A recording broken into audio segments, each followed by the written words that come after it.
صلوات پڑھ لیں مل کے.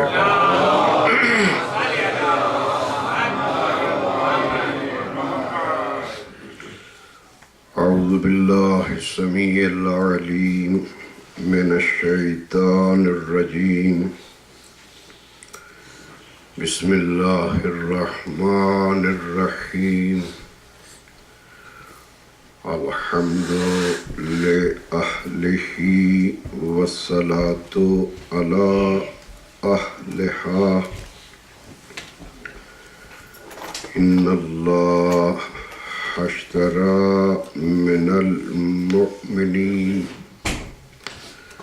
انفسهم واموالهم بأن لهم الجنة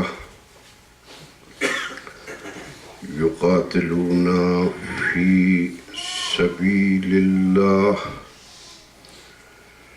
فيقتلون ويقتلون وعدا عليه حقا في التوراة والإنجيل والقرآن. صلوات پڑھ رہے ہیں.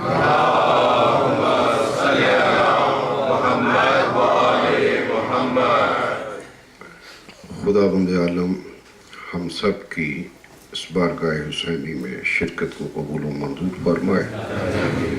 صاحب خانہ احمد موسوی صاحب کی اس سایہ جمیلہ کو خدا بند عالم قبول و منظور فرمائے. سورہ توبہ کی آیہ مبارکہ کو میں نے تلاوت کیا ہے اس حوالہ سے کہ اس سال کی عزاداری یہ سید الشہداء کے آخری مراحل ہیں اور ایک خلاصہ جو ہے وہ آپ حضرات کی خدمت میں عرض کرنا ہے. ہر حوالہ سے،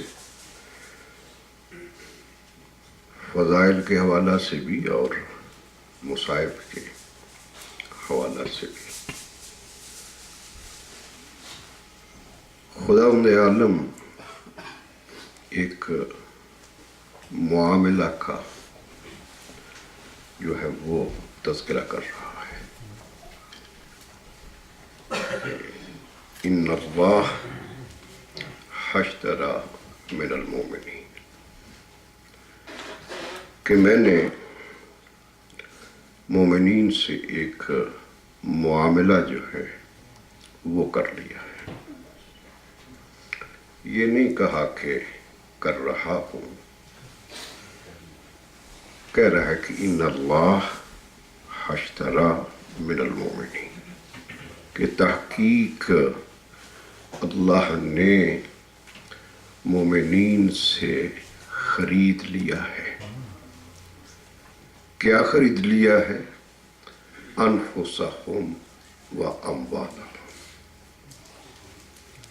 ان کی جانوں کو اور ان کے اموال کو. خرید وہ رہا ہے کہ جو ہر شے کا مالک ہے، ہر شے کا مالک ہے، ہر شے کا خالق ہے. مالک اور خالق بھی ایسا ہے کہ مستغنی ہے ہر شے سے،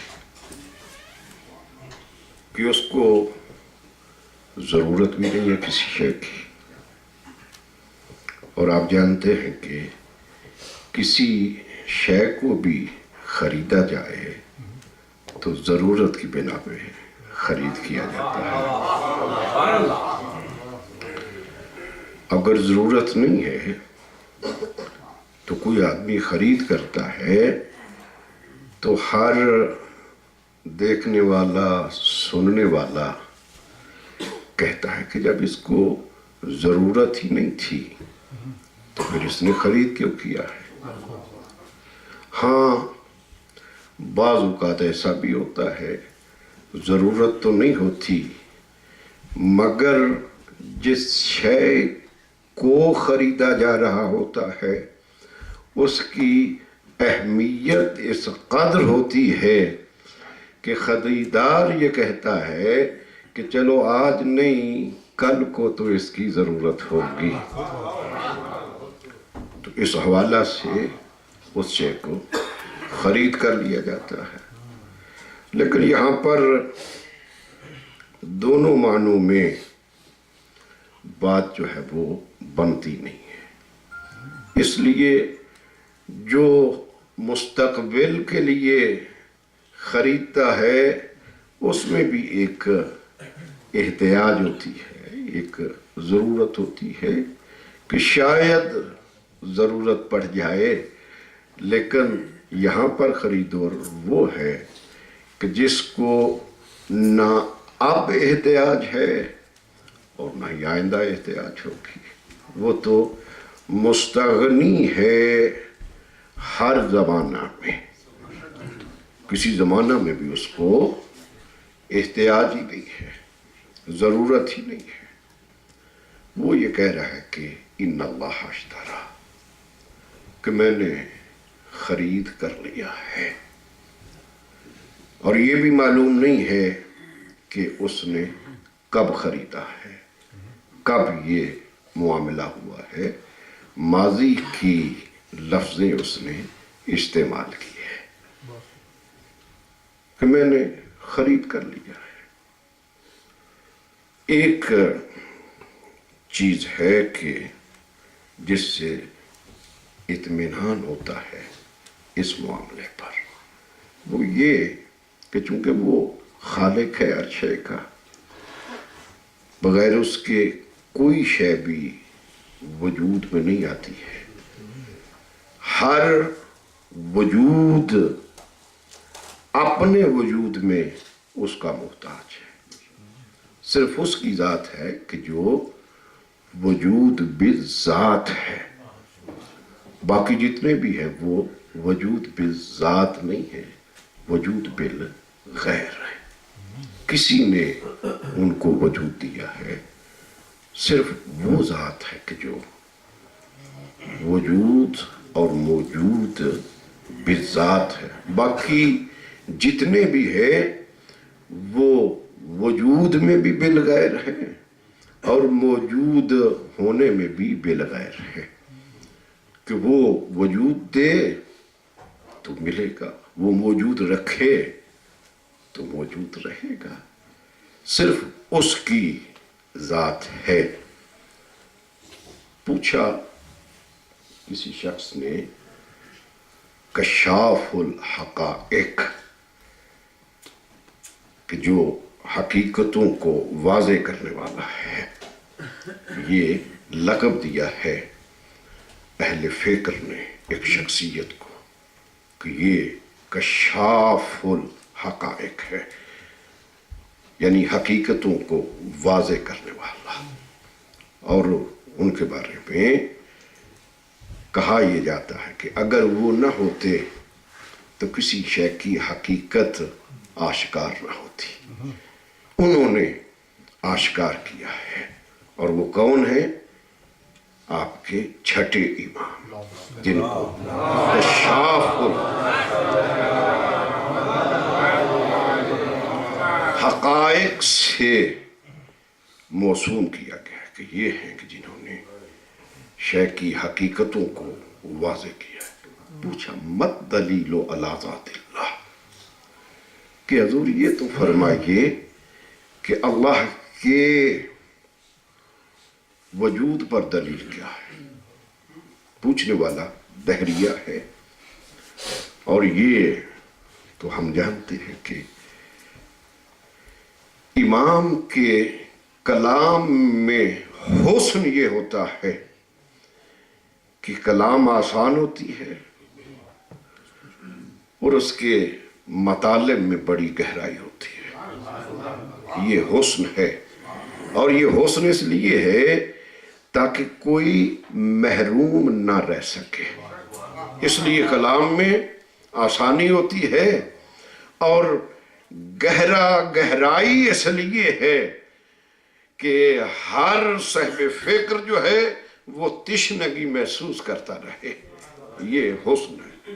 بڑی مختصر سے بڑے سادہ سے جملہ میں جواب دیا جب وہ کہتے ہیں مد دلیل علی ذات اللہ، کہ اللہ کے وجود پر دلیل کیا ہے. تو امام کہتے ہیں انت دلیل. کہا کہ تو خود دلیل ہے کہ اللہ ہے. کہا کہ میں خود دلیل ہوں. کہا ہاں تو خود دلیل ہے، تیرا وجود دلیل ہے کہ تجھے کوئی وجود دینے والا ہے. کہ مجھے یہ بتا، کیا تو نے خود اپنے کو بنایا ہے یا کسی اور نے تجھے بنایا ہے؟ اور پھر خود ہی کہتے ہیں کہ جواب دینے سے پہلے یہ بات ذہن میں رکھیں کہ اگر تو نے کہا کہ کوئی دہریہ تھا، کہا کہ اگر تو نے کہا کہ نہیں میں نے خود اپنے کو بنایا ہے، تو کہا پھر میں تجھے یہ پوچھوں گا کہ تو نے اپنے کو ایسا کیوں بنایا ہے، کسی اور صورت میں کیوں نہیں بنایا ہے؟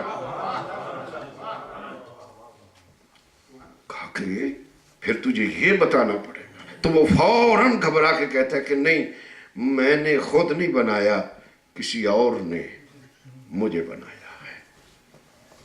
پھر کہا جس نے تجھے بنایا اس کو کس نے بنایا ہے؟ تو سلسلہ چلتا چلتا اس سطح پر پہنچتا ہے کہ کوئی ہے بنانے والا جو بناتا تو ہے مگر اس کو کسی نے نہیں بنایا. کہا کہ اسی کا نام ہے اللہ، کہ جو ہر شے کو وجود دینے والا ہے. پھر وہ ایک اور سوال کر دیتا ہے، ان سئل عن کائن الاول، کہ یہ تو بتاؤ کہ اس بنانے والے نے سب سے پہلے کس شے کو بنایا؟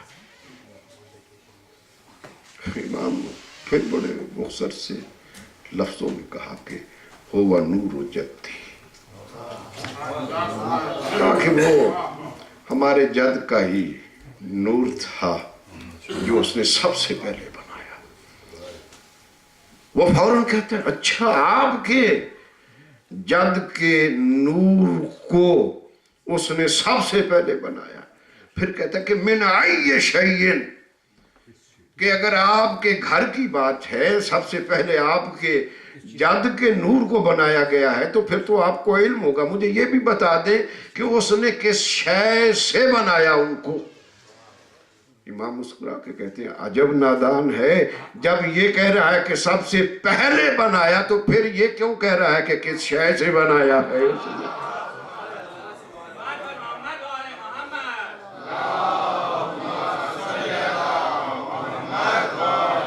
کہا کہ اگر شے سے بنایا ہوتا تو پھر وہ تو اول نہ ہوتا، پھر تو وہ شے اول ہوتی. جس شے سے اس نے بنایا ہے، کہا کہ ہمارے جد کا نور جو ہے نا وہ شے سے نہیں بنا ہے، اس کو لا شے سے بنایا ہے اس نے. کہا کہ یہ کیسے ہے کہ لا شے سے کوئی چیز بنا دے؟ کہا کہ شے سے بنانا یہ بندوں کا عمل ہے اور بغیر شے کے بنا دینا یہ اس کا عمل ہے.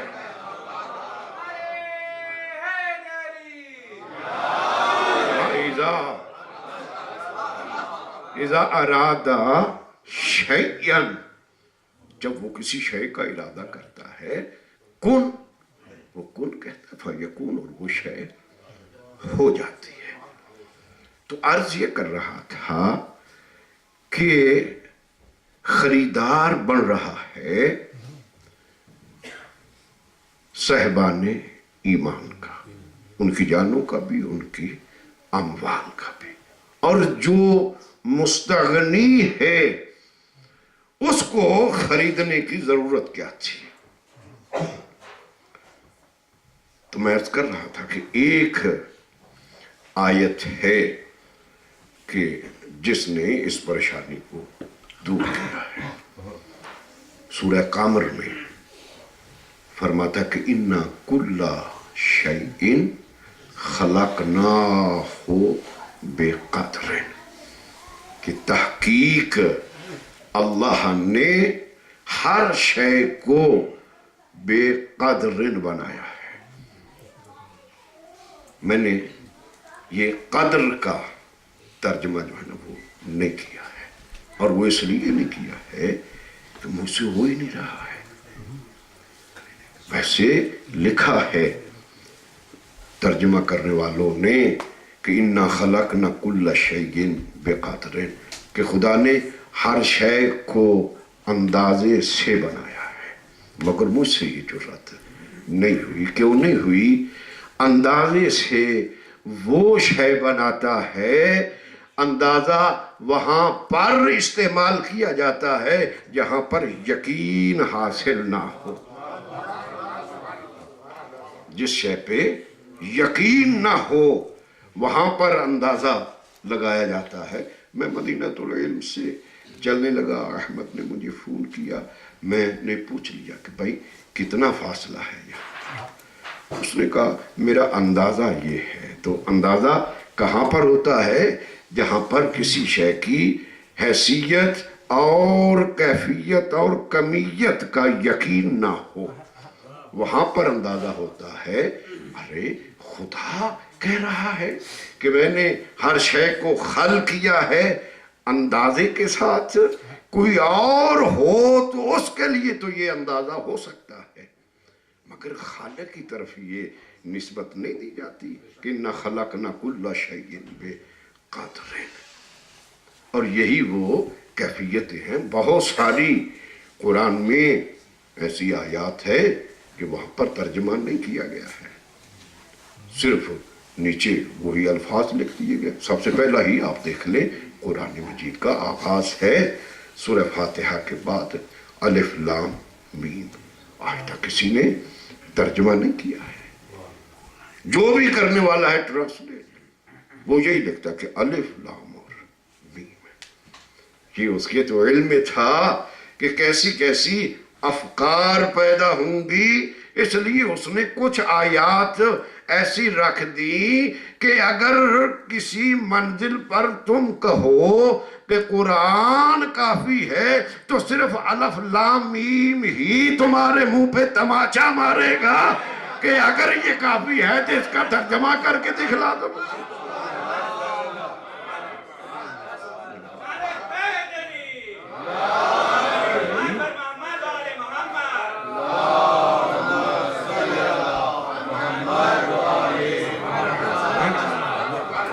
بہت ساری ایسی آیات ہیں کہ جن کا ترجمہ نہیں ہو سکتا۔ کاش کہ یہاں پر بھی یہی لکھ دیا جاتا قدر ان کے نیچے کہ بس اس نے قدر۔ اب ظاہر ہے کہ جس کا ترجمہ نہ ہو سکے تو سمجھانے کے لیے تو کوئی الفاظ ہونے چاہیے کہ جو اس کا مفہوم بیان کر سکے۔ تو میں اس کا یہی ترجمہ کیا کرتا ہوں کہ میں نے ہر شے کو خلق کیا ہے، اور خلق کرنے کے ساتھ میں نے ان کی غرض کو یعنی غرض تخلیق کو معین بھی کر دیا ہے کہ میں نے تمہیں کس لیے پیدا کیا ہے۔ اِنَّا خَلَقْنَا كُلَّ شَيْءٍ خَلَقْنَاهُ بِقَدْرٍ، کہ ہم نے ہر شے کو خلق کیا ہے اور اس کی تخلیق کی غرض کا تعین کر دیا ہے۔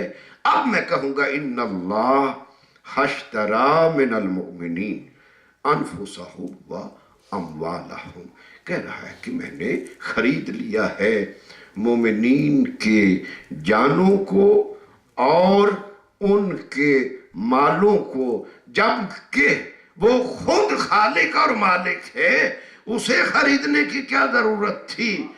اب اگر وہ خرید رہا ہے تو اصل میں وہ ان کی تخلیق، ان کی خلقت کی غرض کا تعین کر رہا ہے کہ میں نے ان کو خلق کیوں کیا ہے۔ خلق اس لیے کیا ہے کہ میں ان کے جانوں کو بھی خرید لوں اور ان کے مالوں کو بھی خرید لوں۔ ان اللہ اشتری من المؤمنین، مومنین سے میں نے خرید لیا ہے۔ اور کس کے بدل میں خریدا ہے؟ بِأَنَّ لَهُمُ الْجَنَّةَ، کہ ان کو کہا کہ جانے دے دو، مال دے دو اور میری جنت لے لو۔ آپ جانتے ہیں کہ دین کا معنی پوچھا جائے تو یہ کہا جاتا ہے کہ جزا، یوم الدین، جزا کا دن۔ اور جزا کیا ہے پوچھے کسی سے تو جو جزا کی آخری کیفیت ہے وہ جنت ہے۔ جو کہہ رہا ہے کہ میں نے ان کے مالوں کو اور ان کے نفوس کو میں نے خرید لیا ہے، اور کس کے بدل میں؟ بِأَنَّ لَهُمُ الْجَنَّةَ، جنت کے بدل میں، یعنی جو آخری جزا ہے، جو آخری قیمت ہے، وہ کہہ رہا ہے کہ میں نے دے دی ہے اور ان کی جانوں کو میں نے خرید لیا ہے۔ تو ظاہر ہے کہ عام بندہ خریدار ہو، عام بندہ بیچنے والا ہو تو آپ دیکھتے ہیں کہ قیمت ایک جیسی نہیں رہتی، کبھی مارکیٹ اپ ہوتی ہے، کبھی مارکیٹ ڈاؤن ہوتی ہے۔ کیوں یہ اپ اور ڈاؤن کی بات ہے؟ اس لیے کہ نہ خریدار عادل ہے اور نہ ہی بیچنے والا عادل ہوتا ہے، اس لیے مارکیٹ اپ اور ڈاؤن ہوتی رہتی ہے۔ مگر یہاں پر خریدار بھی عادل ہے اور بیچنے والے بھی عادل ہیں، کہ اس نے قیمت جو ہے وہ رکھی ہے کہ جو جزا ہے اور نقطہ آخر پر ہے۔ تو پھر ماننا پڑے گا کہ اگر قیمت آخری درجہ کی ہے تو پھر جو مال بک رہا ہے وہ بھی عظمت کے آخری زینہ پر ہے۔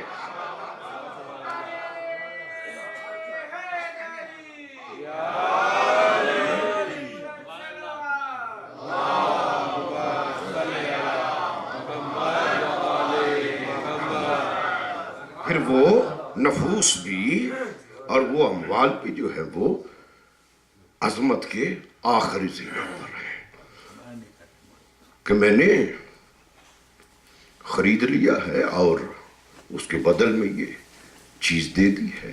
آپ جب ایک شے قیمت پر ملتی ہے تو جس کو مل جائے وہ اس کا مالک ہوتا ہے، اور جو مالک ہوتا ہے اس کو اختیار ہوتا ہے، وہ مختار ہوتا ہے۔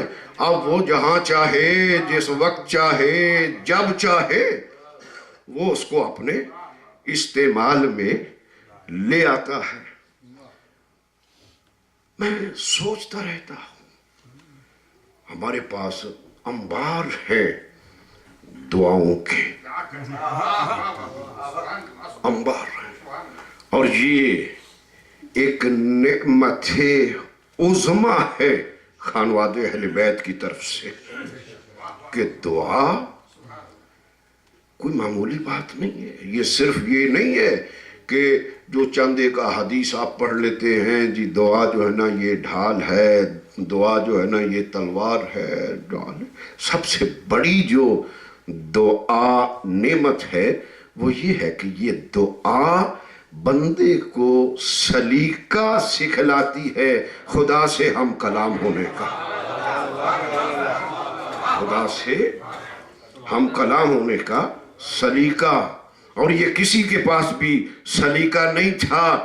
سب سے بڑی قوت اور بڑی عظمت جس ہستی کی بیان کی گئی ہے نا، حضرت جبریل کی آپ پہلے مکالمہ میں پڑھ کر دیکھ لیں کہ جب خدا نے اس سے پوچھا کہ تو کون ہے اور میں کون ہوں، تو اس کو گفتگو کا سلیقہ نہیں آ رہا تھا، کسی اور نے اس کو سکھلایا کہ بتا دو انت رب الکریم وانا عبد الذلیل۔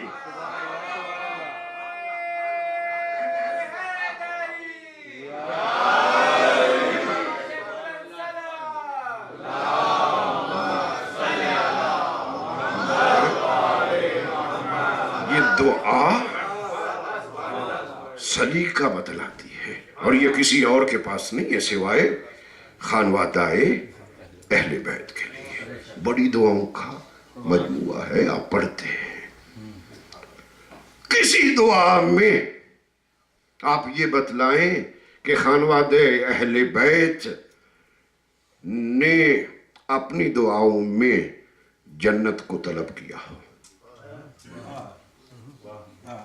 جنت کو کسی بھی دعا میں کہ بار الہ ہمیں جنت الفردوس دے دینا، کسی دعا میں۔ اور یہی بنا ہے کہ کہیں پہ یہ بھی تذکرہ نہیں ہے کہ اہل بیت جو ہے وہ جنت میں جائیں گے، نہ انہوں نے دعا مانگی ہے اور نہ کہیں تذکرہ ہے کہ یہ جنت میں جائیں گے۔ جہاں بھی تذکرہ ہے وہ یہی ہے کہ یہ جنت میں آئیں گے۔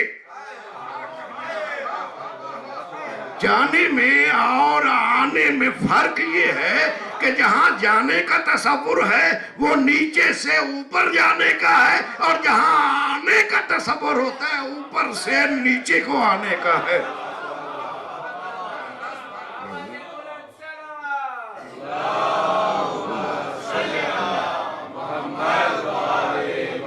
اس بنا پر کہیں بھی تذکرہ جنت سے بھی ایک بلند مقام ہے۔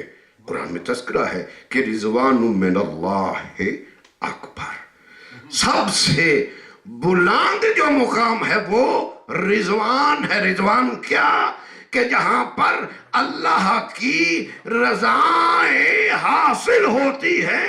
کہا کہ یہ رضوان سے جنت میں آئیں گے، اور وہ اس لیے آئیں گے کہ مرضی الہی کے بھی تو یہی خریدار ہوئے ہیں، ان کے علاوہ کوئی اور خریدار بھی نہیں ہوا ہے۔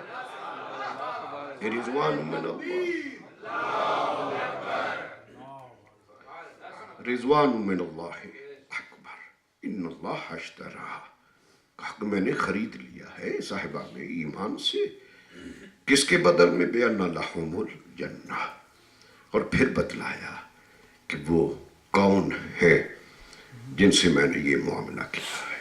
کہا یقاتلون فی سبیل اللہ، کہ یہ وہ صاحبان ایمان ہے جو اللہ کی سبیل پر، عموماً کہا جاتا ہے کہ اللہ کی راہ پر، ظاہر ہے ایک مختصر سی مجلس ہے اور سب چیزیں تو کھل کر کے بیان واضح نہیں ہو سکتی ہیں۔ اللہ کی سبیل، یہاں پر بھی میں راہ نہیں کہوں گا، بس اتنا کہوں گا کہ اللہ کی سبیل پر جو ہے وہ قتال کرتے ہیں، اور کہا صرف قتال نہیں کرتے، یقتلون ویقتلون،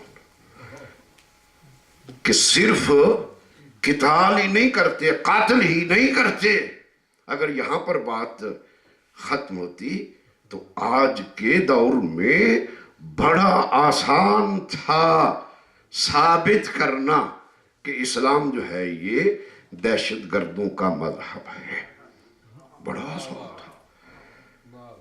یقاتلون فی سبیل اللہ، اللہ کی سبیل پر یہ قتل کرتے ہیں، اور فوراً کہا کہ صرف قتل ہی نہیں کرتے، قتل کرتے بھی ہیں اور قتل ہو بھی جاتے ہیں۔ صرف قتل کرتے نہیں ہیں، قتل ہو بھی جاتے ہیں، اور یہ قتل ہو جانا ان کو اتنا محبوب ہے اتنا محبوب ہے کہ یہ قتل کرنے پر بھی قتل ہو جانے کو ترجیح دیتے ہیں، اور اس کے لیے دلیل یہ ہے کہ جس کو قاتل المشرکین اور قاتل المنافقین اور قاتل المرحب والعنتر کے القاب سے یاد کرتے ہو، وہ قتل کر کے فخر نہیں کرتا ہے، قتل ہونے پر کہتے ہیں فزت برب الکعبہ کہ علی آج کامیاب ہوا ہے، آج کامیابی حاصل ہوئی ہے۔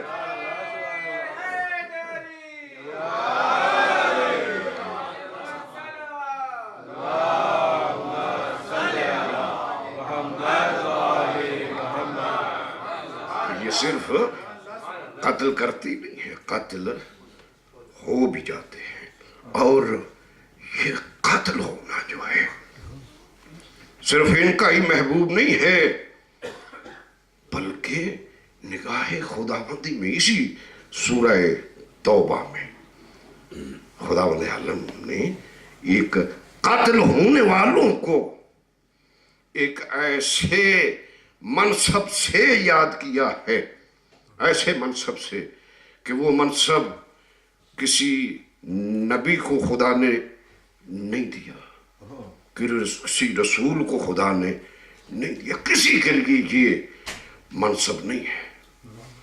اعظم درجتاً، اعظم کا لفظ دے کر کے کہا کہ اعظم درجتاً، کہ وہ جو اللہ کی راہ میں قتل ہو جاتے ہیں، شہید ہو جاتے ہیں، اعظم درجتاً، ان کا درجہ اعظم ہے۔ نبی کو نبی اعظم نہیں کہا، رسول کو رسول اعظم نہیں کہا، امام کو امام اعظم نہیں کہا، لوگ کہتے رہے مگر خدا نے نہیں کہا ہے۔ نبی اعظم نہیں بحیثیت نبی، رسول اعظم نہیں ہے بحیثیت رسول، امام اعظم نہیں ہے بحیثیت امام۔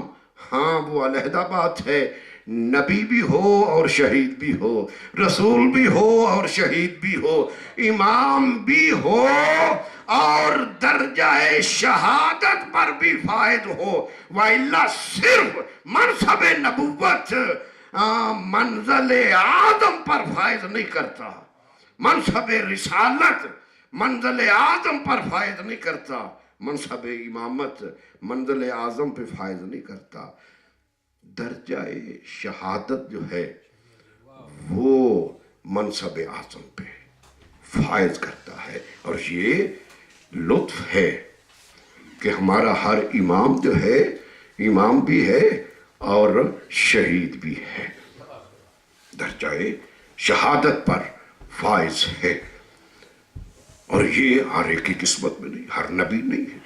انبیاء میں بھی چند نبی ہیں کہ جو درجہ شہادت پر بھی فائز، حضرت یحییٰ ہے، حضرت عزیر ہے، ہر نبی نہیں ہے، ہر رسول نہیں ہے۔ چونکہ میں نے عرض کیا ہے کہ خلاصہ عرض کرنا ہے، پوری یکم محرم سے لے کر اب تک ویسے تو ہمارے لیے جو میسج ہے وہ تو یہ ہے کہ عزاداری کے ایام اگر ختم بھی ہو جائیں تو یہ نہیں ہے کہ آپ آزاد ہو گئے ہیں، کہا کہ نہیں، کلو ارضٍ کربلا اور کلو یوم عاشور۔ مومن کو تو جو ہوم ورک دیا گیا ہے وہ یہی ہوم ورک دیا گیا ہے، کیونکہ دو ہی چیزیں ہیں جو بندے کو خدا سے غافل کرتی ہیں، ایک دکھ کا حوصلے سے بڑھ جانا اور ایک خوشی کا ظرف سے زیادہ مل جانا۔ یہ دو ہی چیزیں ہیں کہ جو بندے کو خدا سے غافل کر دیتی ہے۔ یہ نعمت ہے کربلا جو ہمیں حد سے تجاوز نہیں کرنے دیتی۔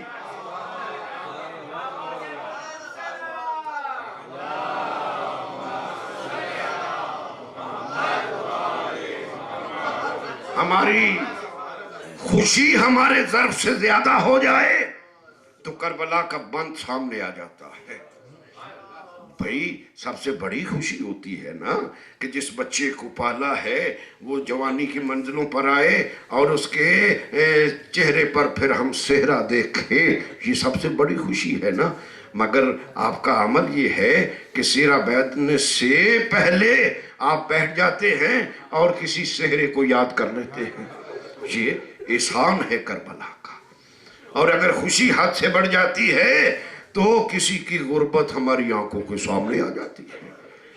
اس لیے کہا ہے کہ مومن کے لیے ہر دن عاشور ہے، اور ہر زمین جو ہے دنیا کے جس خطہ میں بھی جائے اس کے آگے کربلا جو ہے نا وہ موجود ہے۔ بس آخری جملے عرض کرتا ہوں کیونکہ میرے زبان سے نکل گیا کہ درجہ اعظم جو ہے وہ صرف شہید کو ہے۔ نبی اعظم نہیں بنتا، رسول اعظم نہیں بنتا، امام اعظم نہیں بنتا جب تک اس میں شہادت کی آمیزش نہ ہو۔ تو یقیناً ذہنوں میں سوال آئے گا اپنے پیغمبر کے بارے میں، وہ تو شہید نہیں ہوئے تھے۔ شہید کا تصور تو یہی ہے نا کہ جس کا خون بہہ جائے، قاتل ہو جائے، وہی شہید ہوتا ہے۔ تو اگر جیسا کہ خدا نے کہہ دیا ہے کہ درجہ اعظم جو ہے وہ صرف شہید ہونے والے کو درجہ اعظم ہے، تو پھر کیا دلیل ہے پیغمبر خاتم کے لیے کہ ہمارے پیغمبر خاتم جو ہے وہ نبی اعظم ہے، وہ رسول اعظم ہے۔ دلیل کیا ہے؟ تو اس کی دلیل صرف ایک ہی ہے جو ہمارے ہاں تو ہزار کتب میں موجود ہوں گی، لیکن میں اس کے لیے ایک ہی دلیل دیا کرتا ہوں، امام غزالی کی۔ ابو حامد غزالی نے سر الشہادتین میں اس کا تذکرہ کیا ہے، کہا کہ ایک ہی شے ہے جس کی بنا پر ہم اپنے پیغمبر کو نبی اعظم کہہ سکتے ہیں، رسول اعظم کہہ سکتے ہیں۔ ہر نبی سے، ہر رسول سے، ہر امام سے ہم ان کو اس لیے افضل کہہ سکتے ہیں درجہ اعظم پر، اس لیے ہم ان کو کہہ سکتے ہیں کہ یہ نبی اعظم ہے کہ جو پیغمبر نے 2 جملے کہے تھے اور پھر اس نے باقاعدہ تقسیم کی ہے۔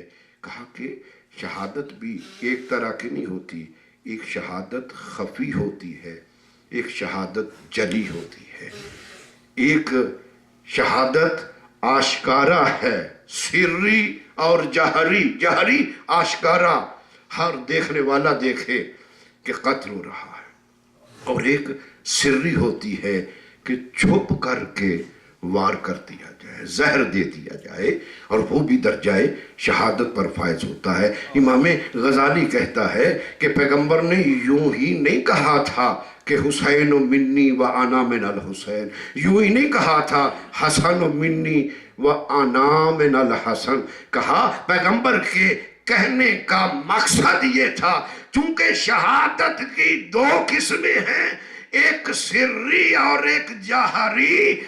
جہری شہادت جو ہے وہ حسین کی شہادت ہے، اور سری شہادت جو ہے وہ حسن کی شہادت ہے۔ کہا جب تک حسین کی شہادت کو پیغمبر کی شہادت نہ سمجھا جائے اور حسن کی شہادت کو پیغمبر کی شہادت نہ سمجھا جائے، کوئی دلیل ہی نہیں ہے پیغمبر کو نبی اعظم کہنے کی، پیغمبر کو رسول اعظم کہنے کی۔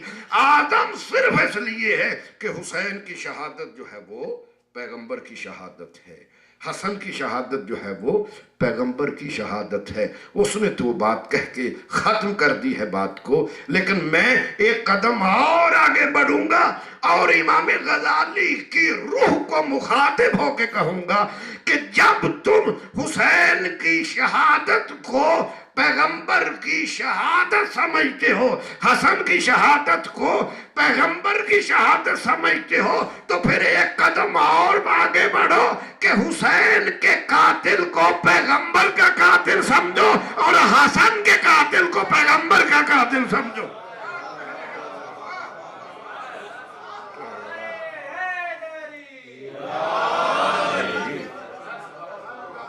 یقاتلون فی سبیل اللہ، یہ قتال بھی کرتے ہیں، قتل کرتے بھی ہیں اور قاتل ہو بھی جاتے ہیں۔ اور یہی بنا ہے کہ پہلا جو جملہ آپ کے امام نے اپنی نہضت کے آغاز میں کہا تھا کہ جب مروان نے اشارہ کیا تھا نا کہ موقع ہے ولید، کر لو، ابھی سر قلم کر لو، تو امام نے مخاطب ہو کے کہا تھا کہ تو ہمیں موت سے ڈرا رہا ہے، تو نہیں جانتا ہے کہ الشہادت لنا کرامتن والقتل لنا عادت، قتل ہونا ہماری عادت ہے اور شہید ہونا ہماری کرامت ہے۔ کہا ہمیں نا موت سے ڈرنے والے جو ہے وہ نہیں ہیں۔ یہی بنا ہے چلے مدینہ سے، پہنچے کربلا میں، خدا نے موت کو پوشیدہ رکھا ہوا ہے۔ کسی کو خدا نے یہ علم نہیں دیا، اس کو یہ علم ہو کہ میں نے کب مرنا ہے۔ پوچھا کہ آخر کیوں نہیں خدا نے یہ کہا؟ کہا کہ اگر خدا یہ بتلا دے کہ موت کب آنی ہے تو کہا پھر نظام حیات جو ہے وہ معطل ہو جائے۔ نظام حیات کو جاری رہنے کے لیے خدا نے یہ علم نہیں دیا ہے کسی کو کہ جس کو یہ علم ہو کہ میں نے 5 دن کے بعد 10 دن کے بعد مر جانا ہے تو ختم ہو جائے، نظام حیات ختم ہو جائے۔ کہ کس میں حوصلہ ہے کہ اس کو علم ہو اور پھر وہ اپنے قدموں پہ قائم رہ سکے۔ اس لیے خدا نے علم نہیں دیا ہے، مگر ایک گروہ ایسا ہے کہ جن کو علم ہے، قدم قدم پہ لے جانے والا بتلا رہا ہے کہ ہمارا ہر اٹھنے والا قدم جو ہے وہ ہمیں موت کے قریب کر رہا ہے،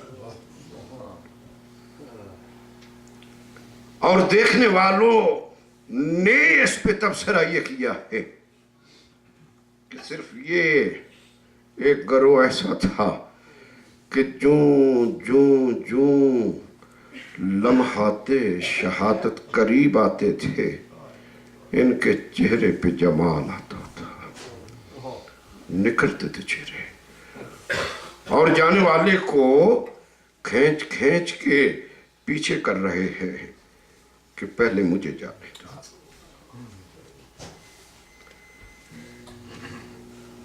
اصحاب کہتے ہیں کہ تم انصار ہو، تم پیچھے رہ جو، ہم پہلے جائیں گے۔ اور جب اصحاب بھی چلے جاتے ہیں، انصار بھی چلے جاتے ہیں، اولادوں کی باری آتی ہے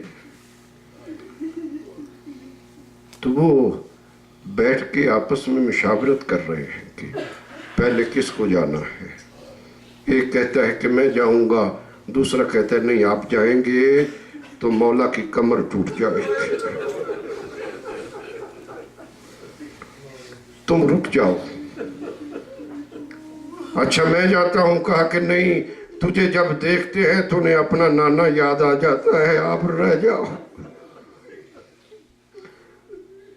تیرے جانے سے تیرے باپ کا جگر جو ہے وہ چھلنی ہو جائے گا۔ اور ان بیٹھے ہوئے میں ایک اٹھ کے کھڑا ہو جاتا ہے، کہتا ہے کہ مجھے جانے دو کیونکہ نہ میرا باپ ہے جس کا کلیجہ چھلنی ہو۔